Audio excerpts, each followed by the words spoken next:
இந்த ராகு கேது தோஷம் அப்படிங்கிறது நம்ம பொதுவாக ஜாதகத்தில் லக்னத்திலேயோ 2ஆம் இடத்துலையோ ராகு கேது அமரும் பொழுது இதை ராகு கேது தோஷமாக நம்ம எடுத்துக்கிறோம். பிரசன்னத்தில் லக்னத்தில் ராகு இருந்தால் மட்டும் இது ராகு தோஷமாக எடுத்துக்கிறோம். பிரசன்னத்தில் கேதுவை தோஷமாக கருதப்படுவது இல்லை. ஏன்னா தோஷம் அப்படிங்கிறது நம்ம ஏற்கனவே தோஷத்தை பற்றி பார்த்துருப்போம். தோஷம் அப்படிங்கிறது ஒரு வெற்றிடம், எதுவும் இல்லாத ஒரு நிலை. கண்ணுக்கு தெரியும், ஆனால் அந்த இடத்துல எதுவும் இல்லை. ஒரு வெற்றிடம், ஒரு வெற்றிடத்தை குறிக்கக்கூடியது தான் இந்த தோஷம் அப்படிங்கிறது.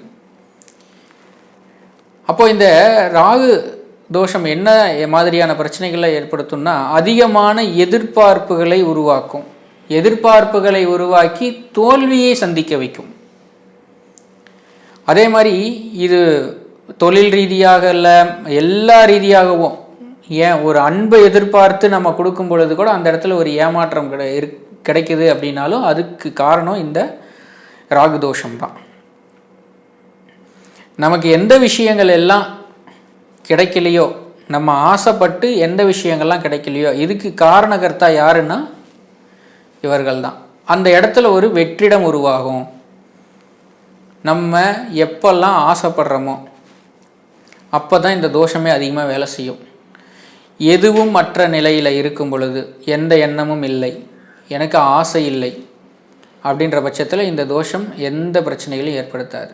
எப்போல்லாம் ஆசைப்படுறோமோ, ஒரு பொருள் மீதோ, ஒரு நபர் மீதோ, தொழில் மீதோ, வருமானத்தின் மீதோ, பொருளாதாரத்தின் மீதோ, நீங்கள் எது மேலே ஆசைப்படுறீங்கனாலும் சரி, ஆசைப்படும் பொழுது யாருப்பா அது அப்படின்னு முன்னாடி நிற்கும்.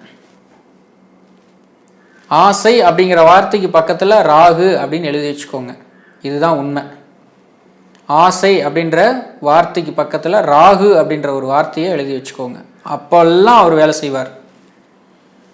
அதே மாதிரி எதிர்பார்ப்புகளை ரொம்ப அதிகப்படுத்தும், கம்மியெல்லாம் கிடையாது. எதிர்பார்ப்புகளை ரொம்ப அதீதப்படுத்தும், பிரம்மாண்டப்படுத்தும்.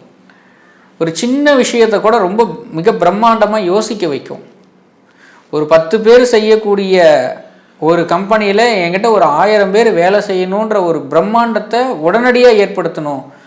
நாளைக்கெல்லாம் என் கம்பெனியில் ஒரு 1000 பேர் வேலை செய்யணும் அப்படின்ற ஒரு பிரம்மாண்டத்தை ஏற்படுத்தும். நடைமுறைக்கு சாத்தியமில்லாத ஒரு எண்ணத்தை உருவாக்கும். இது நடைமுறைக்கு ஒத்து வராது அப்படிங்கிற விஷயத்தை யோசிக்க வைக்கும். பாசிட்டிவான விஷயமா இருந்தாலும் சரி, நெகட்டிவான விஷயமா இருந்தாலும் சரி, நடைமுறை சிக்கல்களை அதிகமாக ஏற்படுத்துவதும் இந்த ராகு தான்.